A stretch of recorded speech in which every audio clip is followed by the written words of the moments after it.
ইউকেতে হায়ার স্টাডির জন্য কী কী করা লাগছে আমার বা কী কী করেছি এই নিয়ে অনেকে জানতে চেয়েছে, তাই ভাবলাম আজকে একটু কথা বলি।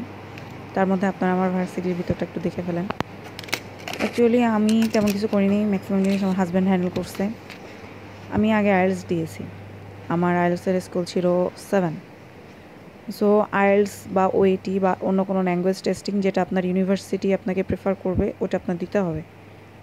আমাদের এমআরইএস মানে masters by research in public health, এক্ষেত্রে আমাদের আইএলসটা লেগেছে আপনার 6.5 ওভারঅল লাগবেই, কোনোটা 6-এর নিচে না মাস্টার্সের ক্ষেত্রে। আর যদি ব্যাচেলারের ক্ষেত্রে বলেন তাহলে ওভারঅল 6, কোনোটা 5.5-এর নিচে না।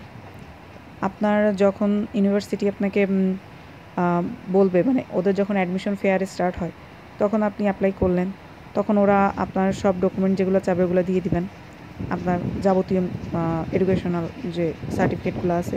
এরপরে ওরা আপনাদের একটা কন্ডিশনাল অফার লেটার দিবে, ওখানে কিছু কন্ডিশন উল্লেখ করা থাকে, যেমন আপনার একটা এসওপি, আপনার একটা পার্সোনাল স্টেটমেন্ট দিতে হয়, প্লাস আরও কিছু যদি চায় ওটা দিলে ওটার পরে ওরা একটা কন্ডিশনাল অফার লেটার দিবে, এরপরে একটা আনকন্ডিশনাল অফার লেটার দিবে।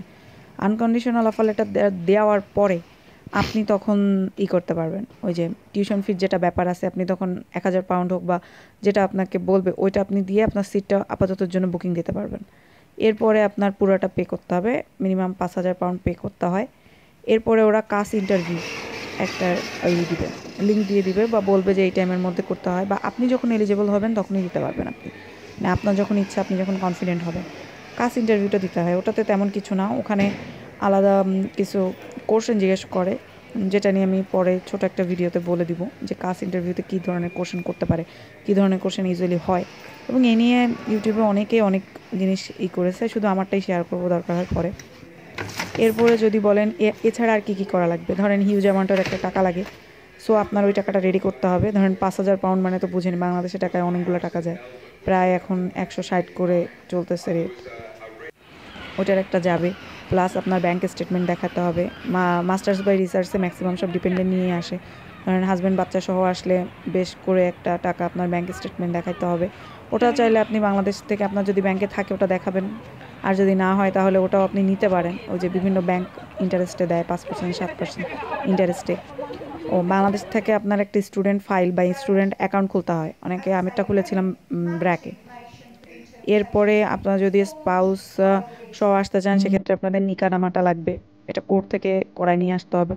এরপরে আপনার ডিপেন্ডেন্ট তো আপনার পুরো খরচ উঠাবে, সো তার একটা এফিডেভিট লাগবে, ওটাও কোর্ট থেকে আপনার করায় নিতে হবে। এগুলো আপনার মাথায় রাখতে হবে, এগুলো আগে আগে করায় নিতে, কারণ যখন ইউনিভার্সিটিটা যাবে তখন আপনার একটু হ্যাসাল হবে যে এখন হাতে সময় কম, আমি এখন এইসব নিয়ে কেমনি করবো।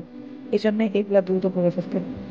আর নিতে আসবেন, আসার পরেই কিন্তু একটা ইনস্টলমেন্ট আপনার দিতে হবে, যদি আপনি পুরোটা টাকাটা টিউশন ফিটা না দিয়ে আসেন। এটা মাথায় রাখবেন যে এসে আপনাকে একটা ভালো একটা অ্যামাউন্টের একটা টিউশন ফি দিতে হবে। আর যদি বাংলাদেশ থেকে কেউ দিয়ে আসেন তো আলহামদুলিল্লাহ, আপনার এখানে প্যারা থাকলো না, কিন্তু যদি না দিয়ে আসেন 1-1.5 মাসের মাথায় দেওয়া লাগবে, সেক্ষেত্রে একটু অনেকের সমস্যা হয়ে যায়। এই তো, আমি আপাতত এগুলাই করেছিলাম। আর আল্লাহ হাফেজ।